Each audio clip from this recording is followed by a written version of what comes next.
After the first leg matches of the 2024-25 Champions League quarter-finals, it all seemed settled. From Opta's cold hard stats to expert analysis, everything pointed toward a quarter-final round devoid of surprises. Flat, predictable, and leaving no room for iconic comebacks. But this is the Champions League, where logic regularly gets thrown out the window. Dortmund, trailing 0-4 after the first leg, was given just a 0.5% chance of advancing by Opta. On paper, the second leg looked like little more than a formality. But this isn't the first time Dortmund has stared into the abyss. They've battled through worse. Once dismissed as outsiders, they surged all the way to the final. And if there's any place where hope can bloom in the face of despair, it's at Signal Iduna Park. A long-range screamer from Julian Brandt, a blistering run by Bino Gittens, a 75th-minute penalty, and then penalty shootout madness. It wasn't just the result of Barcelona's tactical breakdowns, it was a resurrection of Dortmund's indomitable spirit. They've never feared being underestimated. They were once the team no one believed in, but on a night when reason collapsed, Dortmund rewrote history, this time on the pain of none other than Lewandowski. On paper, it was supposed to be a done deal. An unbeaten in 2025 Barcelona side, up 4-0, packed with energy and precision under Hansi Flick's icy counterattacking philosophy, rolled into Signal Iduna Park looking like semi-final-bound giants. But football isn't a numbers game. Forget that 0-4 scoreline. The only thing Dortmund needed to bring into the second leg was belief. Because history has seen crazier things. A team once down 0-1 and playing with 10 men for over half a match still came back to win 7-6. Germany once led Sweden 4-0 by the 55th minute, only to draw 4-4 in a Berlin nightmare. And let's not forget the stuff of legend. Barcelona's 2016-17 run, flipping a 0-4 loss in Paris into a 6-1 miracle at Camp Nou against PSG. No one had ever come back from a 4-goal deficit in the first leg of a Champions League knockout tie, until Sergi Roberto scored in the 90+5 and shattered the line between dream and reality. So why couldn't Dortmund do the same, especially with the yellow wall at their backs? A first goal could come from a pinpoint Guirassy strike or a burst down the flank from Bino Gittens, the second from a Brandt thunderbolt, then a fearless header by Emre Can, and if Dortmund found a third before halftime, the whole world would be left asking, what is happening here? Then, in the 75th minute, a handball by a clumsy Barca center-back. Penalty. Guirassy stepped up, ice-cold, blasted it past Ter Stegen to level the aggregate at 4-4. From there, chaos. Barcelona tensed up. Dortmund pushed all in. No more goals. We headed to penalties. And there, in the ultimate pressure cooker, Dortmund emerged victorious in the most insane way possible. The truth is, Dortmund is no stranger to the underdog role. Throughout last year's Champions League campaign, they were constantly written off, but somehow, Edin Terzić's men bulldozed their way to the final at Wembley to face Real Madrid. No one thought they'd make it that far, but willpower, belief, and the mystic energy of Signal Iduna Park, that's their secret weapon. So why not one more time? Why not now when Barcelona on an off night looked disjointed and blunt? Back in 2017, Unai Emery was swallowed whole by a 6-1 Camp Nou hurricane, and now it's as if history's flipped the script. This time, it's Luis Enrique holding the advantage, and Emery now at the helm of Aston Villa, trying to engineer a comeback on his own turf at Villa Park. Unai Emery is now in a nothing-to-lose position. PSG may have won 3-1 in the first leg, but now they head to Villa Park, a fortress where Emiliano Martinez is quietly waiting for redemption after the bitter tears he shed in Paris. Things could spiral fast if Villa grab an early goal, if Rashford taps into his killer instinct, and if Asensio, the man who missed that penalty, steps up to make amends. And if this match reaches penalties, it won't just be Villa versus PSG anymore. It'll be a fated rematch between Donnarumma, the nightmare of England, and Dibu, the man who broke France's heart in Qatar. And who could forget that iconic remontada at Camp Nou?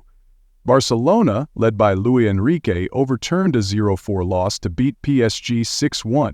The man on the opposite bench that day? Unai Emery. And now the stars align for a dramatic sequel.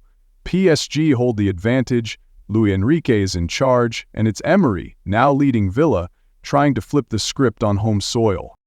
PSG have the lead, the swagger, the form. They look semi-final bound. But the Champions League was never built on logic. What makes it irresistible isn't just the score, it's the characters at the center of the storm. Before the first leg, Martinez poked at France with a cap boasting 4 Argentina titles and a cheeky rooster emblem, a World Cup reminder. But after 90 minutes in Paris, he left with teary eyes, a rare glimpse of a vulnerable Dibu Martinez. But fate often saves the drama for the final act. Villa crushed Southampton 3-0 between the two legs and climbed back into the Premier League top 5 on the back of that winning streak. They're playing like a team with nothing to lose. As Morgan Rogers said, "We're not here just to take part.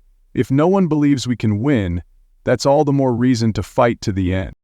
If things go their way, Villa only need a 2-0 win to drag PSG into a penalty shootout. And if the goals come from familiar faces, like Rashford, who's been linked with PSG, or especially Marco Asensio, currently on loan at Villa from PSG, then the storyline writes itself. Asensio missed 2 penalties against Southampton. What could be sweeter than sending his parent club packing?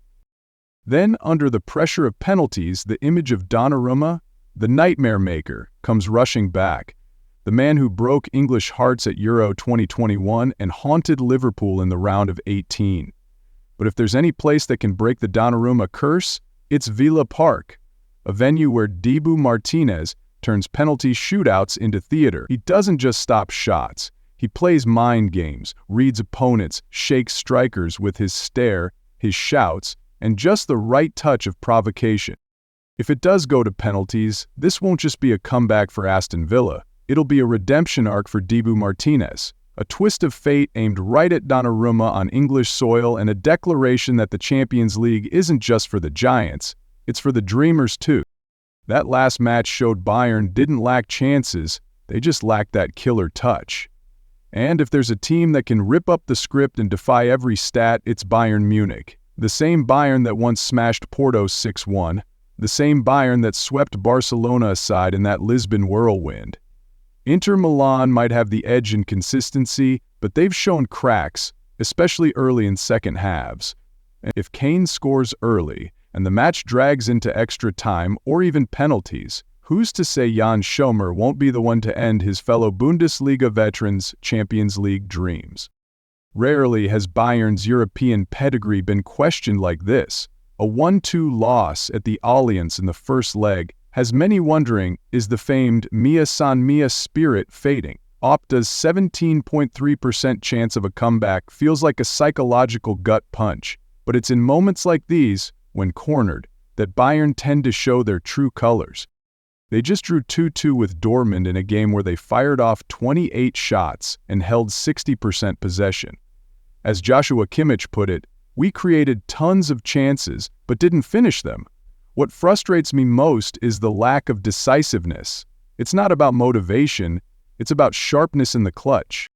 From the Inter defeat to the Dortmund draw, Bayern have been the more dominant team. But the goals they've conceded have come from painfully simple mistakes. Something Vincent Kompany sees not as discouragement, but fuel. We don't need a miracle, we just need one win. And we're fully capable of getting it. Bayern's biggest hurdle right now may be psychological. Despite all their legendary comebacks in Champions League history, the data shows they've never overturned a knockout deficit after losing the home leg. That 17.3% figure looms large, cold, clinical, and heavy. But if football were just about stats and probabilities, PSG would never have beaten Liverpool at Anfield, and Inter wouldn't have reached the final in 2023. Bayern still hold the tools to script an unforgettable night in Milan. They've got Thomas Muller, the grizzled warrior burning in red. They've got Mathis Tell, fresh off a solo stunner against Dortmund. And they've got Harry Kane, the kind of striker who can disappear for a match only to deliver in the moment that matters. Just ask Leverkusen after that DFB Pokal exit.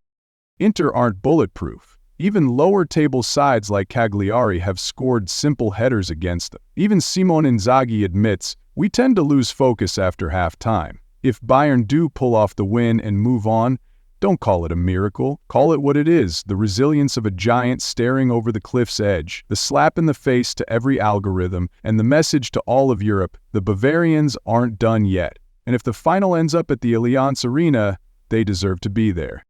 If there's one place where logic collapses in the blink of an eye, it's Madrid. Arsenal stand on the brink of writing a glorious new chapter in their history, but one moment of hesitation and they could become the next victim of a classic Real Madrid comeback, a club that's made a living off the improbable. And of course, the chaos doesn't end there. Picture this: Mbappe lines up to take a last-minute penalty, but Vini steps in, insists on taking it, and skies it. Kane scores a late equalizer but then misses his spot kick in the shootout. Lewandowski heads into his own net. Asensio begs to take a penalty, only to miss again. Of the 4 teams trailing after the first leg, 3 have already reset the scoreline, but in that death zone, where instinct, individual errors, and the tiniest moment of hesitation decide everything, fates are sealed.